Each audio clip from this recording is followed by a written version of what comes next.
Monaco, Madame Marine Carnier de Tressesson, pour sa présence et son soutien.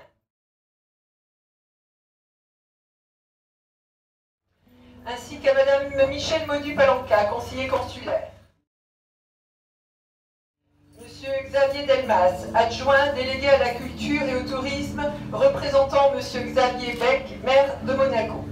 De Cadaille, pardon. Merci également à Madame Karine Ardisson-Salopek, qui n'a pas pu être présente ce soir, conseiller municipal de Monaco, qui a donné son accord à Monsieur Christian Tournière, directeur de l'Académie de musique et de théâtre Régnier III, pour collaborer au projet de la Fédération des groupements français de Monaco. Merci bien sûr aussi aux professeurs de musique, Mesdames Marie-Christine Bonnet, Marianne Losco, Lia Uri, Noël Vera et Messieurs Ferrari et Christophe Pierre, ainsi aussi aux élèves de l'Académie, qui sont pour certains d'entre eux en plein examen, et les artistes, bien sûr aussi Anna Baglia-Capra, peintre, et Sylvie Omet, sculptrice, et à tous ceux qui ont participé à cet événement. Et à vous aussi, chers amis, chers visiteurs, bienvenue dans cette Maison de France récemment rénovée. On dit généralement que la musique adoucit les mœurs, et la fête de la musique est là pour le rappeler. Elle est sans frontières, comme la joie et l'émotion qu'elle suscite. La musique s'inspire de la nature, dans ses murmures et ses éclats sonores. Profondément ancrée en nous, elle nous enracine, nous transporte, nous berce, nous apaise, nous égaye. Elle raconte l'histoire de l'humanité tout entière, avec dans ses bagages des instruments de musique arrachés au bois des forêts profondes. Le programme que nous vous proposons ce soir et les autres soirs jusqu'à samedi se veut éclectique.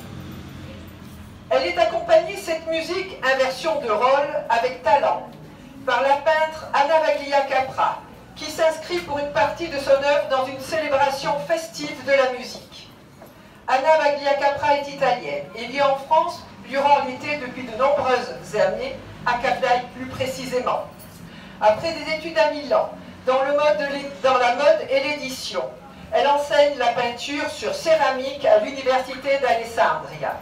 En 2000, elle apprend la technique de l'aquarelle avec l'artiste peintre Carla Ciaberta. Une passion est née. En 2012, elle obtient le Grand Prix national Cesare Pavese pour l'un de ses portraits.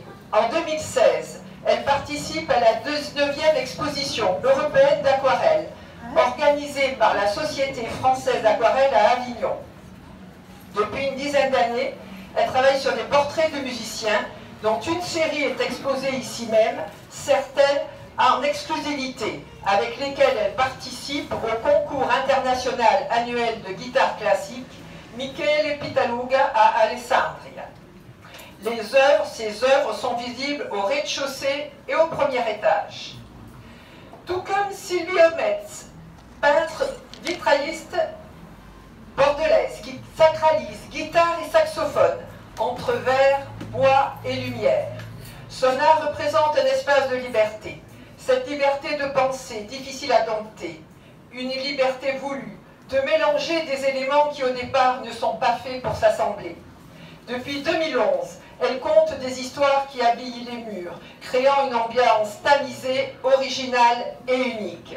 L'artiste a exposé en mains endroits, à Paris, Grand Palais, Sénat, Espace Pierre Cardin, Carrousel du Louvre, à Cannes, en Gironde, en Italie à Florence, en Belgique. Elle expose jusqu'à la fin de l'année au musée du vitrail à Curzé-sur-Yonne, à côté de Poitiers. Ses œuvres sont visibles à l'entrée. Je conclurai par cette phrase. Force est de constater que la musique se glisse dans tous les interstices de la beauté. Ce soir, évidemment, on va commencer par un aspect musical. Il y a eu un petit changement de programme, donc ça s'appelle accordéon musique de chambre et guitare. Un artiste est présent, mais ça ne suffit pas, donc j'appelle Monsieur Christian Tournière, qui est là, directeur bien sûr de l'Académie de musique Régnier III.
Mendelssohn, surnommée la canzonetta.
morceaux d'une suite, deux mouvements d'une suite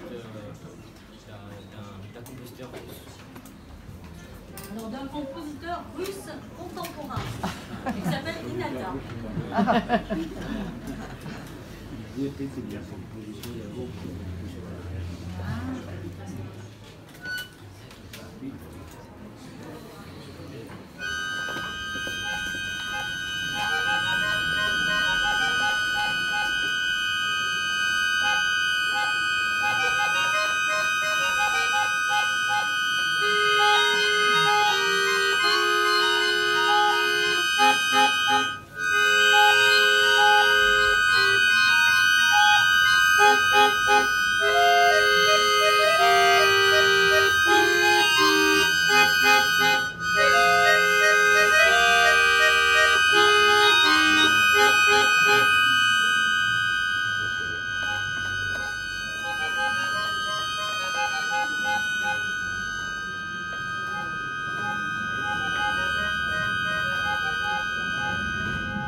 Aux mandolines d'un compositeur qui s'appelle Antonio Vivaldi.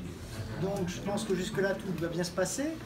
La difficulté, c'est que l'instrument soliste, c'est donc la mandoline.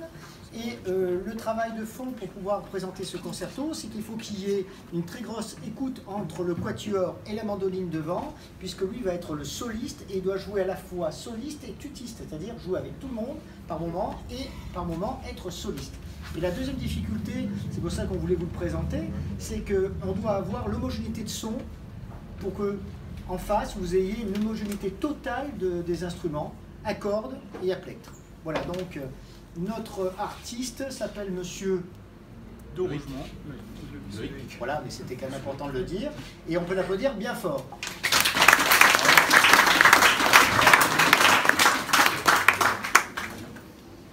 Il a déjà s'accroupi.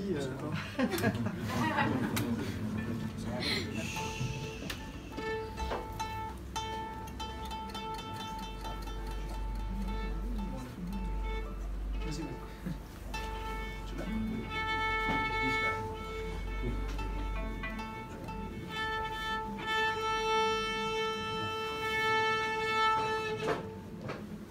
pour s'accorder, 5 minutes pour jouer.